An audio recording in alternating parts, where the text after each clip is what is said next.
Welcome to In the Process. In this episode, I have a very special guest, a very good friend of mine, Jonas Samuelsson. Jonas, if it's okay, before I hand over to you, I'll just say a couple words about how I know you and how we got here, and then I'll let you do an intro as well. So Jonas and I, we know each other since how long now? 2019 we met, maybe 2018. Yeah, and there's something that unites us, which is we became fathers at the same time, and we met in Bristol right before the pandemic, became fathers during the pandemic, and ever since have been very close friends. Our families have been spending lots of time together, and today, this is why I feel very honored. I actually have Jonas here on this podcast as a guest because I have been listening to Jonas's stories for years about what he's done in his life, the different roles he took, and every time I'm blown away by the depth of his experience, by the diversity of his experience, and I truly believe others need to listen to this as well. So that's the intention today. Welcome, Jonas. Yeah, thank you very much, Umit. It's a pleasure. I mean, yeah, like you said, there is a special bond, when two people meet and they get to know each other while learning how to change diapers, under the stressful situation of being fatherhood. No, it's been amazing, and I'm thank you for your kind introduction. And Dito, to you, I've been very inspired by your story, and I learned a lot from you, and continue learning. I'm following you now on LinkedIn, and I appreciate our friendships and our family's friendships so much. Now I'm super excited to be here. Yeah. I hope I can share something of what I learned through life, the good and the bad. Yes, and that's what we're looking forward to.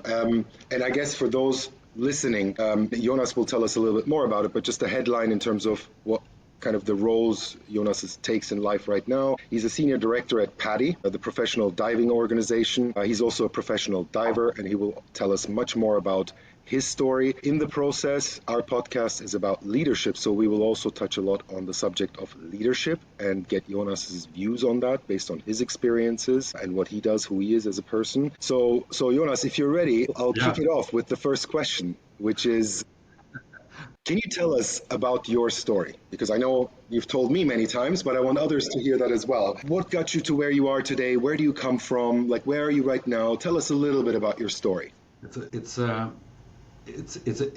big question. It is a good question, and sometimes I ask myself, how did this, all these interesting choices that you make in life leading you to where you are? But I was born in Stockholm. So I'm a Swedish national. I grew up in just south of Stockholm by the sea. As you know, Sweden got lots of lakes. There's a lot of water. There's a lot of coastline. So water is like a part of life when you're growing up.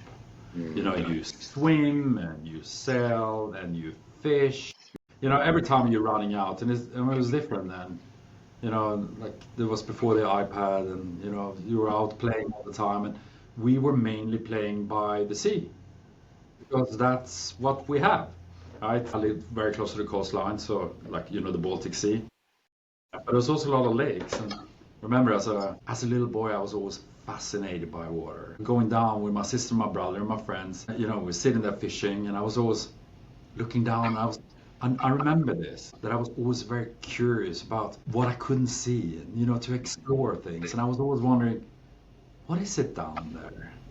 What kind of interesting things can you see? And I read a lot of books and Jacques Cousteau, and as a young person. My father was very heavily involved in different type of water sports as well. So he took me and my sister and my brother swimming very, very early. So I started competition swimming already at 6-7 years. So that was really early, and that brought me into my passion and my life passion for the ocean. That took me to maybe when I was like 12 years of age to learn to scuba dive, which is the same time as my wife learned to scuba dive as well, on very different path. So you have a very interesting story too, and for me growing up, every weekend, I went scuba diving. we were diving on wrecks, off the shoreline or in the lakes and exploring. That is because the water is, of course, very, very cold between Sweden and Finland, the Baltic Sea. We have to try to avoid, getting ice over our heads when we're scuba diving. The dry suit that you're wearing in cold water is supposed to keep you dry. We couldn't afford buy, like really new fancy equipment like we see now. So the dry suit was leaking with 2-degree water. We didn't care. We just loved it. And that also took me to trying to read up on the history behind wrecks. Because the sea between the Baltic Sea is brackish. There's a lot of fresh water coming in. It's not so much salt water coming through, the Denmark and between Denmark and Germany in that part. So the water doesn't have so much oxygen. So that when the ship goes down, they pretty much stay intact for hundreds of years. So that that created my interest for exploration and, marine archaeology, to go to museums, we have a lot of that in Sweden, in Germany too, of course. So that kind of took me, further on. But then, life, you're supposed to go following a certain path, right? So I ended up there, and the path in our family is that you get some kind of a degree, and there's certain type of degrees that you should do. Right? You do law or like business, and in my case, I think my father picked more for me, but I studied economics, and then I did military, and at that time you had to do a 6 months national service in Sweden. We always done longer, so we became a reserve officer. So I did quite a few years. I did quite a few years up in Lapland, but my passion has always go back to the ocean. So I was trying to figure out how am I going to be able to do this, right? And still not make my father too angry for him to invest in this. Stakeholder management. So I was coming out and I was like, you know what? I'm going to start a business that is related to this after university. So my father is happy with this, but it's going to be diving related. So I was like, let's open up a diving magazine. I didn't know nothing about it. I did like to write. I did like to take pictures. I got hold of a couple of friends who were really good art directors and, good with copywriting stuff. And then we opened up a diving magazine. And that's led me into the professional career because my father kind of accepted that. It was like business. And I could travel around and do, what I really loved, And that kind of led me, and that business I later on sold to a German publisher, a big German publisher, and they bought us because we did quite well.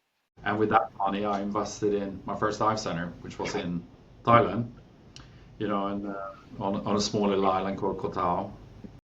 Now it's geographically it's still the same size, but we started with a couple of bungalows, charging $1 a night, and that turned into 250 rooms and the largest dive center on the planet, and it still is, certifying hundreds of thousands of divers at this point. But then that became big business for me as well. So I want to explore, go back and explore my passion for exploration. So I decided to sell that and then instead open up an exploration company, and that led me into become a member of the Explorer Club in New York, which is an organization that started early 19s. Most astronaut, like any type of explorer. Like if anyone who's listening to this, if you search for Explorers Club in New York, you see the people who's a part of that, and that I find a lot of mentors that helped me through my explorations around the world. And for quite a few years, I just did that, and I was lucky to find sponsors, exploring wrecks and caves, and this is a lot of fun, but it's also important for us as humankind, I think, to drive time forward. I also had a business in Dahab, in Egypt, so that was very interesting to see the different cultures from other cultures that I've been working in, to working with the Bedouin community over there and the Egyptians, really closely, and they're only called type of technical diving. Long story, relatively short, led me into when I wanted to have kids, I was like, okay, I'm going to sell the business. I took a job for more the corporate, so now I work for PADI, which is the largest diving organization in the world. It's been around for like 50 something years. Yeah. Like 75% of all divers worldwide is getting certified by us. And I'm responsible for EMEA, for Europe, Middle East, and Africa, for 2,300 shops, and all the business development, all the like training related stuff for all of those, quality management issues. So now I took everything that I learned to this part. And the reason why I did that is a few. But I wanted to try, I come to a stage in my career, I want to find like the biggest platform that I could find to be able to share and give opportunity, the same kind of opportunities that I had through life. And I had such an amazing life to give that to the next generation, to share that with them, to running lots of youth programs. So anyway, there's a lot more to it, but that kind of gives a little bit of a background without running out of, the time we have for this podcast. No, I think this is a very concise answer to the question, what's your story?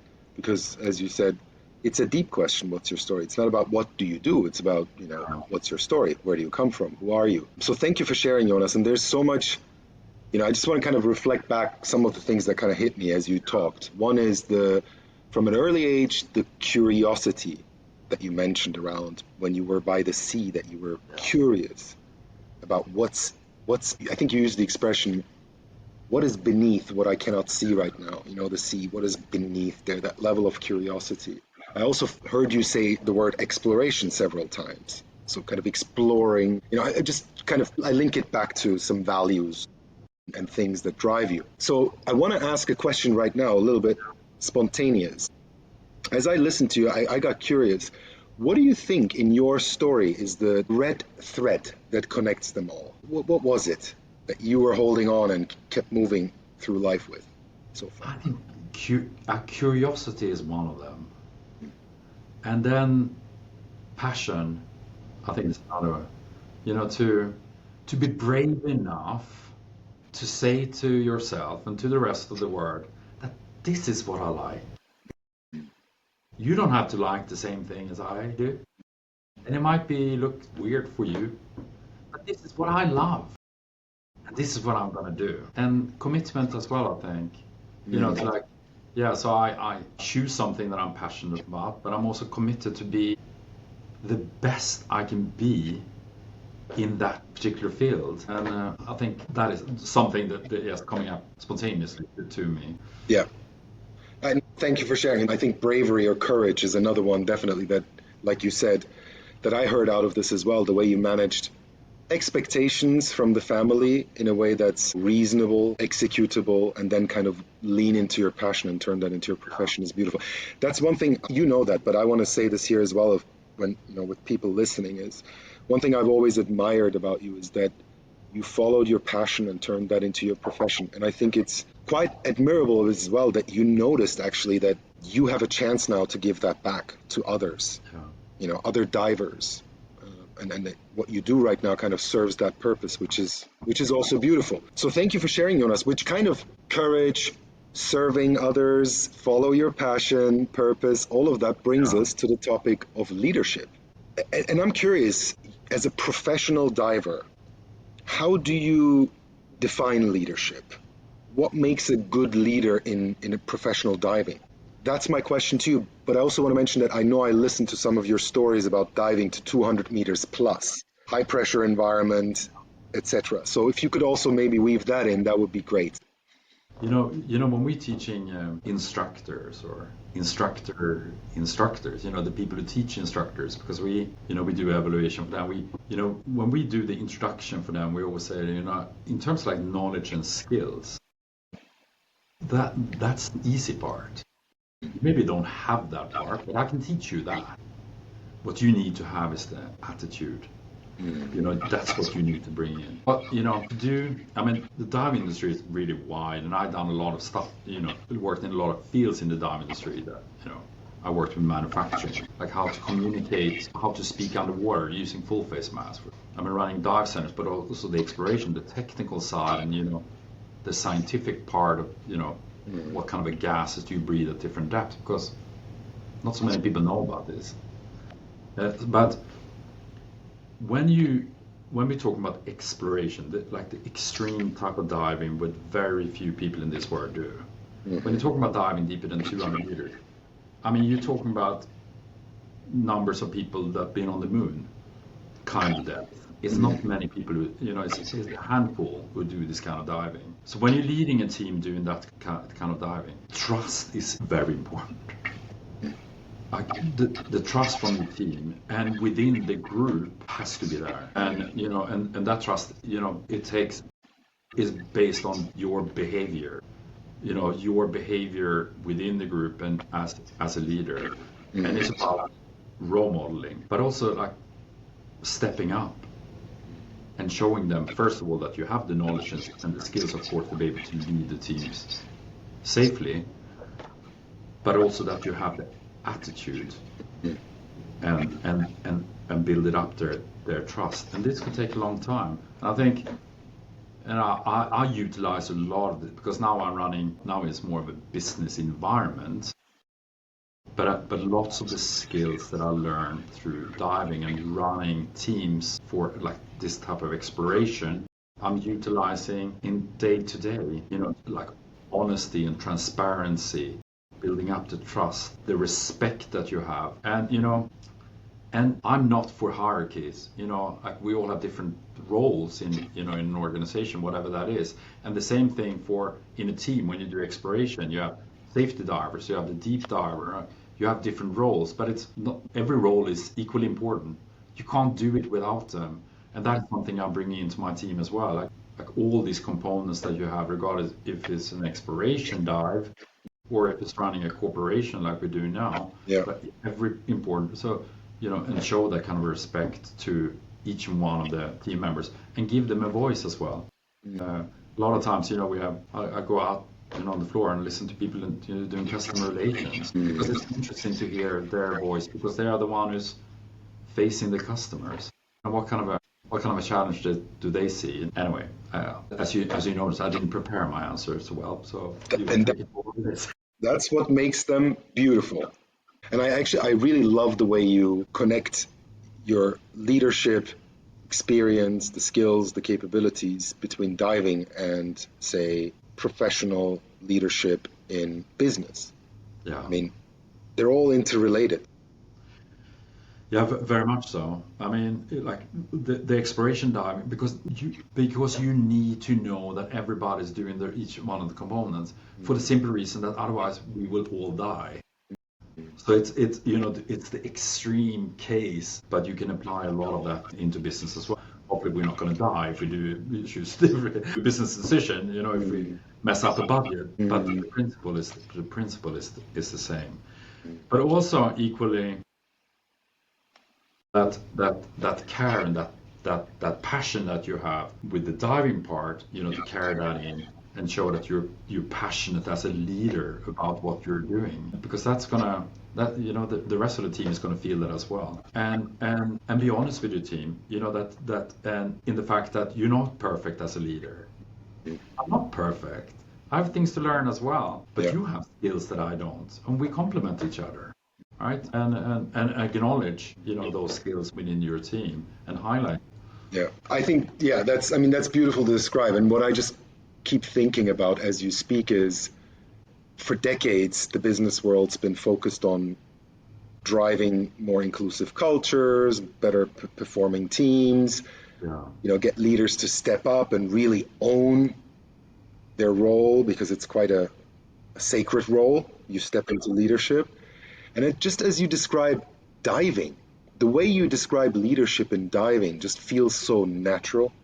And I'm just wondering, like, from your perspective, you live in both worlds, in the 200-meter plus depth of the sea and leading there, and on the surface in the office where you're sitting right now.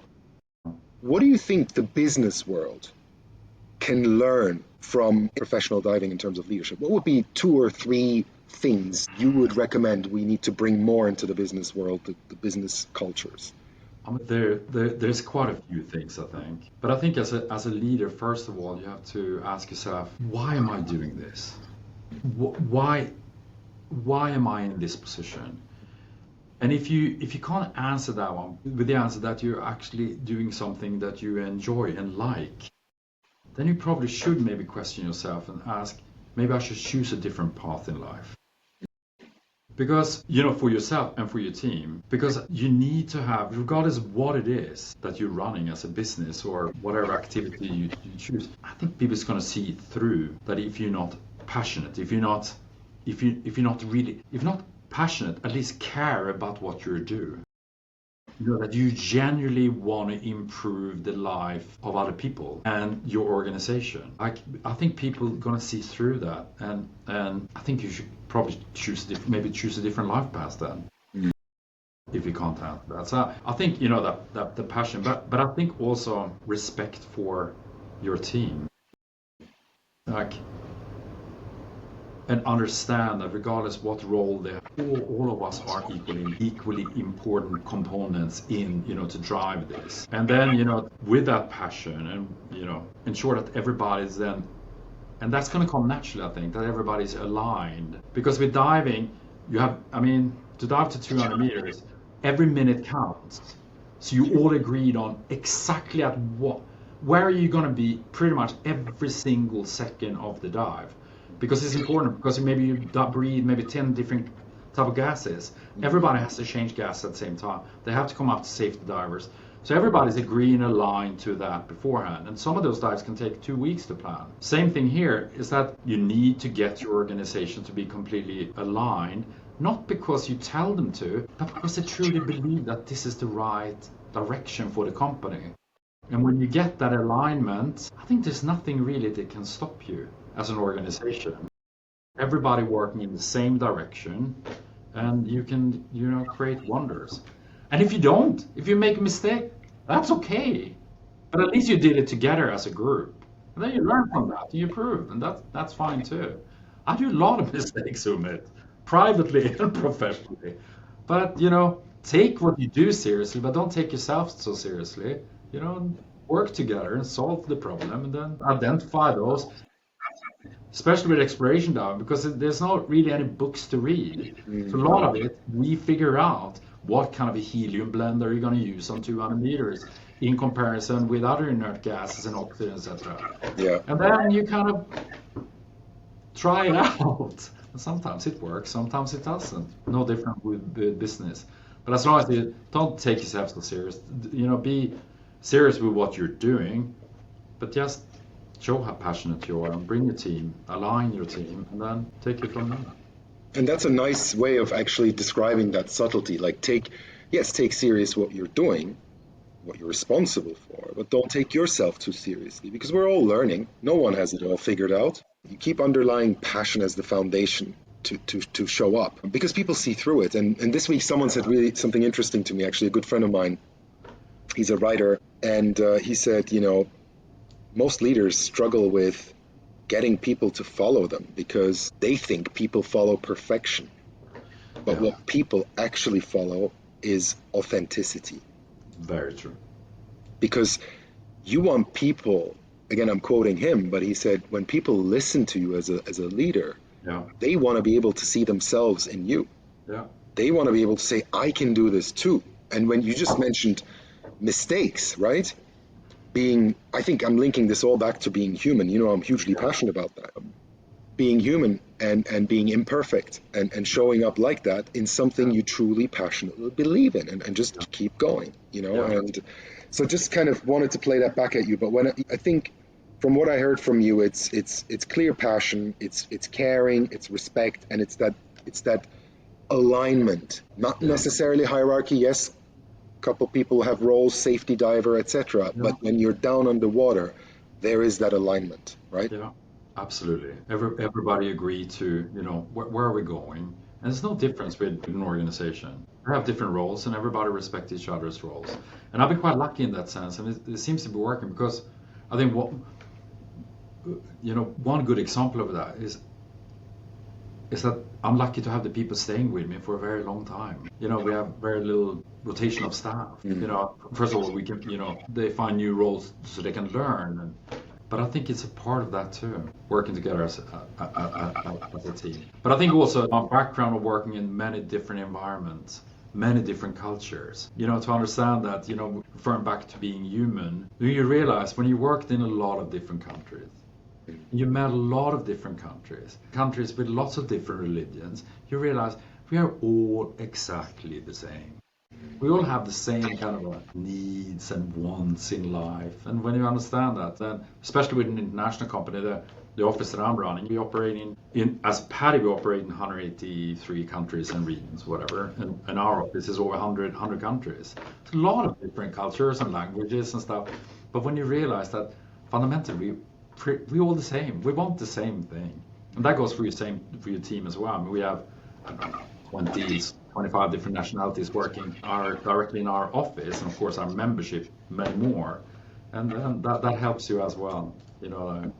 That human aspect. It's the common denominator, right? We often look for common denominators like the way we look, the way we speak, what we do. But actually, what you just said is so powerful, because the number one common denominator, you don't have to look far, it's being human. And I noticed that as well in my leadership career, is really leaning into that and modeling that. Yeah. So others can do as well. Thank you, Jonas. So I guess there's one more area that I want to explore your word, right? I remember you once telling me, like we were discussing, you and me, I remember we were in Denmark together in Legoland with our kids. I think we were talking a little bit about like, when do you feel most alive? And I remember you telling me about obviously deep sea diving, and I'll let you tell the story, but just I wanted others to hear that as well. I was like, I could never see myself doing that. But can you explain what you explained then to me? First of all, diving it's amazing in the sense that you have to live in the present. You can't afford yourself to be somewhere else, because you need to be in the present. And therefore, as soon as you go down underwater, and especially on the exploration diving, any other problems that you might have above the surface is irrelevant. So like to do a dive to like 200 meters, for example, a lot of the time you spend all by yourself. So like you maybe have a safety diver on maybe 60 meters, maybe on 3 meters, or maybe 90 meters. But so when you're descending, first of all, you have to descend quite fast, because the longer it takes to descend, the more of these inert gases you're building up in your system, and then so that means that the longer it takes for you to go up. So you want to go down really fast. So we go down really, really fast. Something like 50 meters per minute, which is fast underwater. Not when you're driving a car, but fast underwater. So going down 200 meters, maybe in 4 minutes. But from somewhere around 100 meters down to 100 meters to 200, first of all, most of the times it's black, it's dark, and you're all by yourself. And those moments, they're quite precious, because you don't get that many moments like that. Especially as a dad. Especially now Emma, my wife, which of course, where she doesn't allow me to do this anymore. She put some kind of restrictions to this type of stuff. But that's one thing. So like those moments, those minutes you have, and you don't have many minutes. It could be a couple of minutes on 200 meters, and then it takes 4 hours to go, 5 hours to go up. Those are very unique. But my precious moment, I think, is when you're going up, especially on the last stops, like 9, 6, 3 meters. There you talk about hours of time, because you're breathing. The shallower you get, the more oxygen you can fill up. And then, which means that you can replace the inert gases much faster. Right? So you can go up and have a glass of water or coffee or pizza or whatever, and tell everybody what an amazing thing you did. But to lie on like 3 meters of water, completely still, and you're pretty much sleeping, because you have a full face mask, you have the communication systems, you can talk to people on the surface. You have maybe safety divers that's lurking around, but at that point, you're fine. And then you're just hanging there in a horizontal position, and you can meditate for hours. I think that particular moment is probably, out of many incredible moments, is probably my favorite. to just lie there, you just go with the water movements. You don't use any physical movements, because the less physical movements you do, the just longer the decompression takes. Just relax, deep breathing. You're breathing 100% oxygen at this time. You meditate, and the thought process that's going through it's quite beautiful. Yeah. I still remember this story, and that's why I wanted to ask this question, because it blew me away when we discussed about this in Denmark. Because this is what you're describing right now is something for me is like way beyond dimensions. Yeah. But it's just like how you're describing the meditation, the presence, breathing, using breathing. It's a very basic thing we have from the day we're born, like using your breathing skills. Yeah. And it just kind of that's the other thing. I'm assuming, right? It takes a lot of mental discipline, like managing your mindset there for 3-4 hours underwater. Yeah, no, it really does, because you have, you carry these slates, you carry like books like this, and like you can't see it, but the instruction is maybe like 30 different instructions, and it's changing from from every 5 minutes or whatever. And so you really have to be in the present, really focusing until you come up to those decompression. And now you're lying there, and you can't go anywhere. And how many times do you have as a human on this planet, especially in the world that we're living in, where you just have 3 hours, you can't go anywhere, where you just it is amazing. And that's why I think when we discussed what makes you feel alive, when you mentioned this example, Yeah. I really got inspired by it, because it's a different level, and it's something that I'm guessing if I pulled 10 people from the street, definitely 9 would say never experienced or even thought about it. Yeah. So and so congratulations for being able to do that, actually be that brave and experience 3-4 hours sitting still in water and meditating. I mean, that's just amazing. What I can say is that if someone wants to, okay, this technical, it takes a long time to get to. But anyone can learn about breathing, and you can do that in Berlin or Bristol, where we are. That's free diving.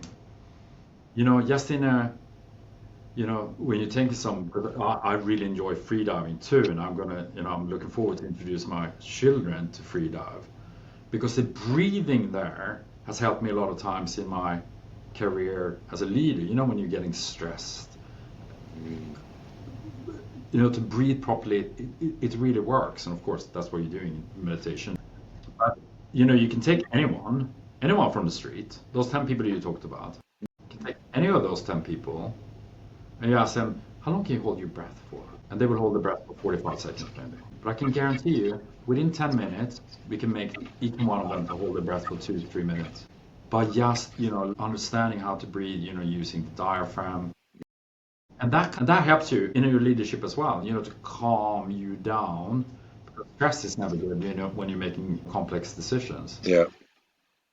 Well, that's very much links into the area that I'm working on right now, which is remind people, and you've just done it, thank you, because remind people of the core skills we have as humans and that we can leverage in our leadership. We don't have to go through full-blown leadership trainings and workshops. Breathing is the most simple human skill we have to lead effectively. It's the only thing that is constant in our lives. Think about it. From the day we're born till the day we die, breathing is the only thing that's constant in our life. Everything else is changing. We're changing, our body is changing, our surrounding is changing. And that's something I think I, as a leader, for example, did not tap into enough in my early days. The ability to breathe, to pause, and manage my mindset around what's happening, and then go from there with clarity. Very inspiring dialogue, and we could go on forever, I know, but I want to move to the last question. If there was one key message that you wanted to leave with the audience that listens to this podcast, what would be that message? In life, regardless what it is that you do, sorry for repeating myself, but choose something that you love to do. Choose something that interests you, something that you're passionate about. Because if you do that, if you choose something that you love, if you love to play piano, you're most likely going to play piano a lot. And regardless what you do a lot, you become good at it. And anything in life that you're good at, you can also you can earn some, you make a living out of. And because you're passionate about it, you're probably going to be really good at it. And therefore, you're going to be quite successful in that area. And with success, the money's going to follow. But it started with something that you love. And if the money doesn't follow, that's okay too, I think. At least you've gone through life doing something you love. Life is short, I think. And I think, with having children for both of us, you realize how precious time is. How important it is to be using every single moment in our private life, but also in our professional life. And we're spending a lot of time working or in our working capacity. So in the same thing as we choose someone that we love to spend our life with, we shouldn't see our professional career in different light. So pick something. I think that would be my recommendation. It's okay to choose something that you love, even if it's a little bit unorthodox. That's a great message. And to me, it just has integrity written all over it, because I just see that kind of full alignment from kind of who you are as a person, what your values are, to what profession you choose in life, and then how you, back to what you said earlier, which is great in terms of how do you then in that area, as someone that has matured, then lead and provide others with the same opportunities. And on that note, thank you, Jonas, for joining today. Thank you. Thank you for allowing me to share some of my crazy dives and, some of my life experiences for what is worth. Very, very rich and diverse life in terms of experience that you've had so far. And I know it will continue for you as well. So I'm taking a lot away from this conversation. I hope that the people listening to this will also find something that inspires them, that will help them in their own process. And that's why we call this podcast In the Process. We're all in the process. We're all continuously learning and changing. Thank you again, Jonas, for joining, and look forward to seeing everyone in the next episode.